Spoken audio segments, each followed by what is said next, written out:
BR health care और Devi Ahilya cancer pain and palliative care centre ने cancer के इलाज के क्षेत्र में एक महत्वपूर्ण पहल की घोषणा की। दोनों संस्थानों ने मिलकर एक नए पैलिएटिव केयर सेंटर की स्थापना की है, जो कैंसर के मरीजों के लिए विशेष देखभाल और राहत प्रदान करेगा। राजधानी दिल्ली में खुला ये 50 बेड का इलेक्ट्रो होम्योपैथी अस्पताल कैंसर से पीड़ित मरीजों को बिना कीमो, रेडिएशन और सर्जरी के दर्द और जलन से राहत दिलाने के लिए इलेक्ट्रो होम्योपैथी के माध्यम से उपचार प्रदान करेगा। मुख्य अतिथि के रूप में आए ओम जैन ने कहा, ये केंद्र कैंसर मरीजों के लिए समर्पित एक अनूठा प्रयास है। बिना किसी सर्जरी या कीमोथेरेपी के मरीजों को इलेक्ट्रो होम्योपैथी के माध्यम से एक किफायती और प्रभावी इलाज मिलेगा। ये कदम देश की राजधानी के लिए एक बड़ी उपलब्धि है। विशेष अतिथि के रूप में आए अनिल शास्त्री ने इस पहल की सराहना करते हुए कहा कि कैंसर के मरीजों के लिए ऐसा समर्पित केंद्र होना बहुत ही सराहनीय है। ये सिर्फ इलाज नहीं, बल्कि मरीजों और उनके परिवारों के लिए एक संपूर्ण सहारा है, जो उन्हें जीवन की कठिनाइयों से लड़ने की शक्ति देगा। Devi Ahilya cancer pain and palliative care centre के संस्थापक डॉक्टर अजय हार्डिया ने कहा, हमारा उद्देश्य इलेक्ट्रो होम्योपैथी के माध्यम से कैंसर मरीजों को उनके इलाज के दौरान बेहतर जीवन की दिशा में बढ़ाना है। हम बिना किसी दुष्प्रभाव के कैंसर के दर्द को कम करने और मरीजों के जीवन की गुणवत्ता को सुधार लाने के लिए प्रतिबद्ध हैं। इस नए केंद्र की घोषणा के मौके पर Devi Ahilya cancer pain and palliative care centre की मुख्य कार्यकारी अधिकारी श्रीमती मनीषा शर्मा ने विशेष रूप से महिलाओं के कैंसर इलाज के प्रति अपनी प्रतिबद्धता को रेखांकित किया। उन्होंने कहा, हमारा उद्देश्य है कि कैंसर से प्रभावित महिलाओं को न केवल शारीरिक बल्कि मानसिक और भावनात्मक रूप से भी समर्थन प्रदान किया जाए। आज के शुभ दिन की बधाई देना चाहूँगा कि इस प्रकार के एक हॉस्पिटल का यहाँ पर आप लोग निर्माण कर रहे हैं, जिसमें ओम जैन जी सांसद साहब आए, डॉक्टर्स देवी अहिल्याबाई हॉस्पिटल से आए हैं, या और जो भी साथी हैं,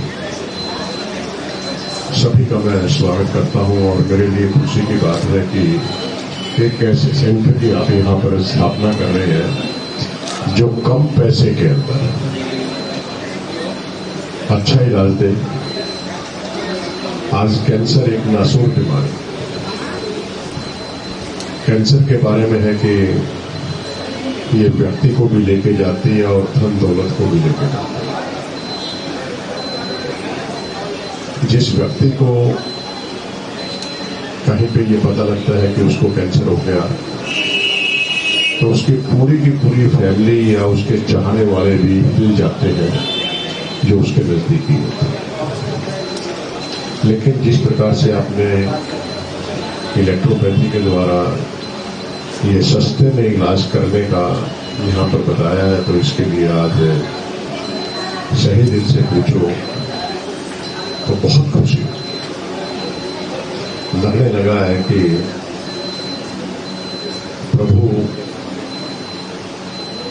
कि उससे कोई भी कोई बीमारी मिली है तो उसके इलाज के लिए भी वो जगह जगह कहीं ना कहीं किसी को देवदूत के रूप में भेजता भी है। Sharma, CEO Devi Ahilya hospital Indore. Ma'am, जिस तरह से कैसा सफ़र रहा और अभी तक जो इस थेरेपी से कितने मरीजों को आराम मिला है? जैसे कि डॉक्टर साहब ने बताया कि जो है 3rd और 4th स्टेज के जो मरीज हैं कैंसर के, उनको भी इससे रिलीफ मिलता है।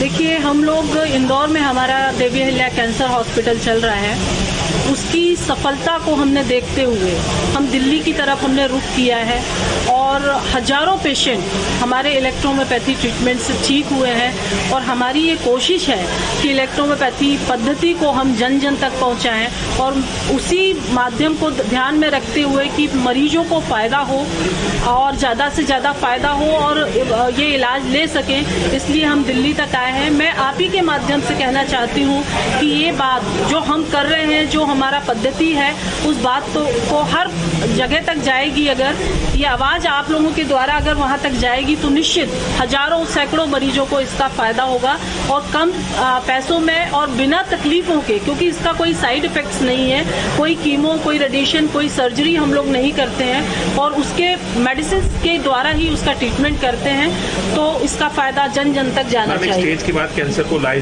जुलाई बीमारी माना जाता है, आप कैसे उसको इलाज करेंगे, सरकार से क्या अपील करेंगे? देखिए, हम लोग का जो कैंसर का ट्रीटमेंट है, जब टाटा मेमोरियल, बॉम्बे, दिल्ली और एम्स जैसे हॉस्पिटल जब पेशेंट को रिजेक्ट कर देते हैं और बोल देते हैं कि घर ले जाके सेवा करें, उस स्टेज पे हमारा काम शुरू होता है और उस स्टेज के पेशेंट्स को हम अपने हॉस्पिटल में एडमिट करते हैं।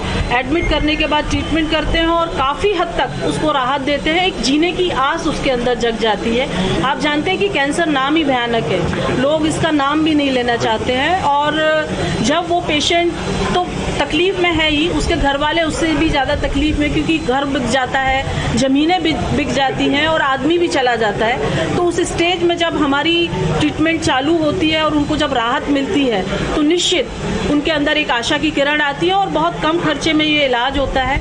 मैं दिल्ली सरकार से ये कहना चाहूँगी कि आप इस विधा को अपने में शामिल करें और वो जो आप योजनाएं चला रहे हैं, हजारों करोड़ों रुपया आप उस योजना में खर्च कर रहे हैं, वो थोड़ा सा हिस्सा अगर इलेक्ट्रोहोम्योपैथी के लिए देंगे तो हमारे मरीज इसका लाभ ले सकेंगे और वो इलाज बेहतर करा सकेंगे। वास्तव में इस हिंदुस्तान में कैंसर के मरीजों की संख्या बहुत द्रुत गति से बढ़ती जा रही है और इलाज भी हमारे हिंदुस्तान में ही बहुत महंगा है, लेकिन ये इलेक्ट्रोहोम्योपैथी एक ऐसी विधा है जिसके माध्यम से कम खर्चे में मरीज की इलाज हो रहा है और गंभीर से गंभीर मरीज को भी अपना जीवन जीने का आगे समय मिल रहा है, समय बढ़ रहा है। इसलिए इस आज के इस दिन इस इलेक्ट्रोहोम्योपैथी की विधा से कैंसर के मरीजों का राजधानी में भी इलाज हो, इसलिए यहाँ पर Devi Ahilya cancer care centre ने एक सेंटर शुरू किया है। आपके माध्यम से जनता से अपील करता हूँ कि उनकी सेवाओं का लाभ जरूर लें। सर, खर्चे की अगर बात करें तो लोगों को ये समस्या होती है, टेंशन होती है, खर्चा कितना होगा, तो क्या आप कहेंगे कम से कम कितने में लोगों का इलाज? सर, जो मुझे जानकारी वो ये है कि 6 महीने इलाज लेना पड़ता है, 25 से 30 हज़ार रुपये महीने का खर्चा होता है और शुरू में 7 दिन अस्पताल में भर्ती रहना पड़ता है, उसका खर्चा 70-75 हज़ार रुपये होता है। ठीक है सर, दिल्ली में और भी योजना है कि आगे जाकर और भी सेंटर खोलेगी?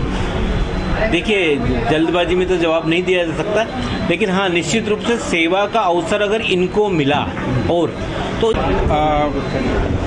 देवी अहिल्या कैंसर हॉस्पिटल इंदौर द्वारा ये दिल्ली में ये सेंटर स्टार्ट किया जा रहा है। उसका उद्देश्य ये है कि पूरे देश से इंदौर में मरीज इलाज करने आते हैं, परंतु दूरी की वजह से जो मेटास्टेटिक मरीज होते हैं वो नहीं आ पाते हैं। तो ये इसका हमने यहाँ चयन किया है और यहाँ पर ऐसे मरीजों का हम इलाज करेंगे जहाँ पे एलोपैथी बोलता है कि इलाज संभव नहीं है। उस स्टेज में हम मरीज का ट्रीटमेंट करेंगे, उसकी तकलीफ़ कम करेंगे, उसकी लाइफ को प्रोलॉन्ग करेंगे और हमारा जो ट्रीटमेंट है इलेक्ट्रोपैथी से वो पैलिएटिव के साथ में क्यूरेटिव भी है, तो दोनों ही यहाँ पे इलाज किया जाएगा कि मरीज स्वस्थ भी हो जाए पूर्ण रूप से। खर्च भी सर कम होगा? हाँ, खर्च भी बहुत कम होगा। सबसे पहले तो मैं धन्यवाद देना चाहूँगा अपने पिताजी को, जिनके आशीर्वाद की वजह से हम लोग इस सेंटर को शुरू कर पाए हैं। ये हमारी दूसरी ब्रांच है, एक हमारी ब्रांच पीरागढ़ी में भी है। इस हॉस्पिटल के अंदर 50 बेड से हॉस्पिटल शुरू किया है। हमारे पास in house pharmacy, dialysis, ICU, in house diagnostic सब कुछ है। इसके साथ साथ अब हम लोगों ने देवी अहिल्या कैंसर हॉस्पिटल के साथ कोलैबोरेशन किया हुआ है और इसके साथ हम इलेक्ट्रो होम्योपैथी सिस्टम के साथ मरीजों को कैंसर रोग से भी निजात दिलाएंगे। कैंसर को हिंदी में कर्क रोग कहा जाता है, तो मैं बस यही कहना चाहूँगा, आइए इस कर्क रोग का निराकरण करते हैं आप लोगों के माध्यम से और आप इसका कारण बनिए कहीं ना कहीं इस कर्क रोग को समाप्त करने के लिए।